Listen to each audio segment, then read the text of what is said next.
Hi ನಮಸ್ತೆ ಎಲ್ರಿಗೂ. ಇವತ್ತು ನನ್ನ ಮಗ ಹೆಸರು ಬೇಳೆ ಪಾಯಸ ಮಾಡಿ ತೋರಿಸ್ತಾ ಇದ್ದಾನೆ. ಹೇಗೆ ಮಾಡ್ತಾನೆ ಅಂತ ನೋಡೋಣ. ನಿಮಗೆಲ್ಲ ಪಾಯಸ ಇಷ್ಟ ಆಯಿತು ಅಂತಂದರೆ ಒಂದು ಲೈಕ್ ಮಾಡಿ. ಇನ್ನೂ ಯಾರೆಲ್ಲ ನನ್ನ ಚಾನಲ್ನ ಸಬ್ಸ್ಕ್ರೈಬ್ ಮಾಡ್ಕೊಂಡಿಲ್ಲ ಪ್ಲೀಸ್ ಸಬ್ಸ್ಕ್ರೈಬ್ ಮಾಡಿಕೊಂಡು ನೋಡಿ ಅಂತ ಹೇಳ್ತಾ ಬನ್ನಿ ಹೇಗೆ ಮಾಡ್ತಾನೆ ಅಂತ ನೋಡೋಣ. ಏನು ಮಾಡ್ತಾ ಇದೆಯಾ ಮಗನೇ? ನಾನು ಹೆಸರು ಬೇಳೆ ಪಾಯಸ ಮಾಡ್ತಿದ್ದೀನಿ. ಹೆಂಗೆ ಮಾಡ್ತೀಯ ಹೆಸರು ಬೇಳೆ ಪಾಯಸನ? ಹೆಸರು ಬೇಳೆ ಪಾಯಸನ ಹೆಂಗೆ ಮಾಡ್ತೀಯ ಅಂದರೆ ಫಸ್ಟು ಕುಕ್ಕರಿಗೆ ಹೆಸರು ಬೇಳೆ ಹಾಕ್ಕೊಂಡು ಚೆನ್ನಾಗಿ ವಾಶ್ ಮಾಡಿ ಬೇಯಿಸೋಕೆ ಇಕ್ಬೇಕು. ಇಲ್ಲಿ ಅರ್ಧ ಕಪ್ ಅಷ್ಟು ಹೆಸರು ಬೇಳೆ ಐತೆ, ಇದನ್ನು ಹಾಕೊಂತಿದ್ದೀನಿ. ಈಗ ಕ್ಲೀನಾಗಿ ವಾಶ್ ಮಾಡಬೇಕಿದ್ದೀನಿ. ಈಗ ನಾನು ಇದನ್ನು ಚೆನ್ನಾಗಿ ವಾಶ್ ಮಾಡಿದ್ದೀನಿ. ಈಗ ನೀರು ಹಾಕ್ಕೊತೀನಿ. ಎಷ್ಟು ನೀರು ಹಾಕ್ಕೊತೀಯಾ? ಹೆಸರು ಬೇಳೆ ಮುಳುಕೋಷ್ಟು ಸಾಕು ನೋಡಿ. ಈಗ ಹಾಕ್ಕೊಂಡಿದ್ದೀನಿ. ಈಗ ಕುಕ್ಕರ್ ಲಿಡ್ ಕ್ಲೋಸ್ ಮಾಡಿ 2 ವಿಷಲ್ ಮಾಡ್ಕೊಳ್ತೀನಿ.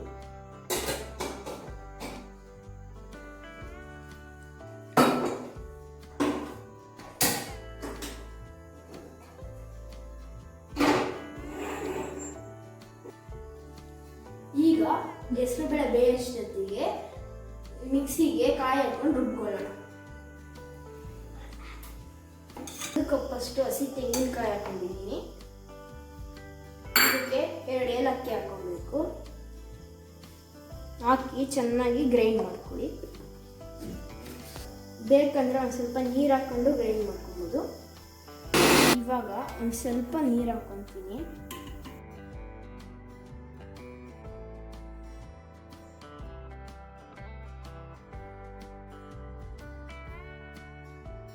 ಈಗ ಒಂದು ಸ್ವಲ್ಪ ನೀರು ಹಾಕೊಂಡು ಗ್ರೈಂಡ್ ಮಾಡ್ಕೊಂಡಿದ್ದೀನಿ. ಒಂದು ಉಂಡೆ ಬೆಲ್ಲ ತಗೊಂಡಿದ್ದೀನಿ. ಇದನ್ನು ಪುಡಿ ಮಾಡಿ ಹಾಕ್ಕೊತೀನಿ. ಈಗ ಪುಡಿ ಮಾಡ್ಕೊಂಡಿದ್ದೀನಿ. ಇದಕ್ಕೆ ನೀರು ಹಾಕ್ಕೊತೀನಿ.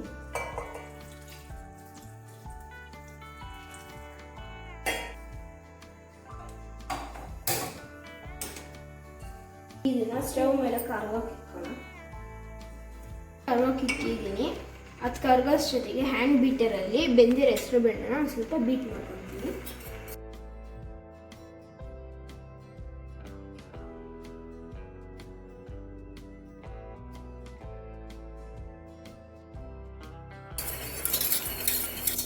ಈಗ ಈ ಹೆಸರು ಬೇಳೆ ಚೆನ್ನಾಗಿ ಬೀಟ್ ಆಗಿದೆ. ಇದಕ್ಕೆ ಹಾಕೊತಾ ಇದ್ದೀನಿ.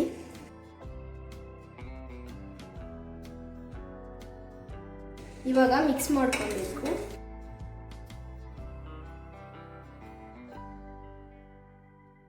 ಇವಾಗಲೇ ಕಾಯಿ ಪೇಸ್ಟ್ ಮಾಡ್ಕೊಂಡಿದ್ದೀನ ಅದನ್ನ ಈಗ ಹಾಕೋಣ. ಇವಾಗ ಕಾಯಿ ಅಕ್ಕಿ ಹಾಕೊಂಡು ಆಗಿದೆ.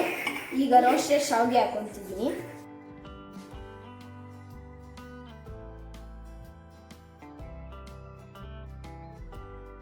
ಇದಕ್ಕೆ ದ್ರಾಕ್ಷಿ ಗೋಡಂಬಿ ಹಾಕೊಳ್ಳೋಣ.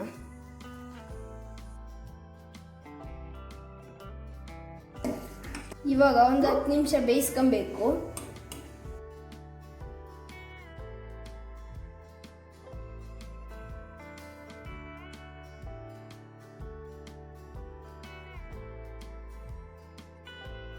ಇವಾಗ ಪಾಯಸ ರೆಡಿ ಆಗಿದೆ. ಇದನ್ನ ಆಫ್ ಮಾಡ್ಕೊಂಡು ಸರ್ವ್ ಮಾಡ್ಕೊಳ್ಳೋಣ.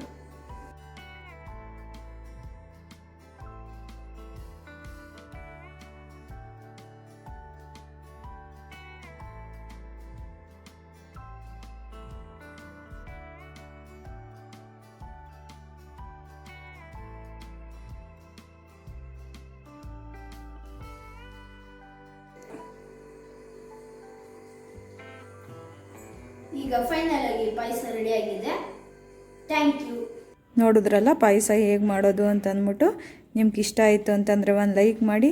ಪ್ಲೀಸ್ ನನ್ನ ಚಾನಲ್ನ ಸಬ್ಸ್ಕ್ರೈಬ್ ಮಾಡ್ಕೊಳ್ಳಿ ಅಂತ ಹೇಳ್ತಾ ಥ್ಯಾಂಕ್ ಯು ಫಾರ್ ವಾಚಿಂಗ್.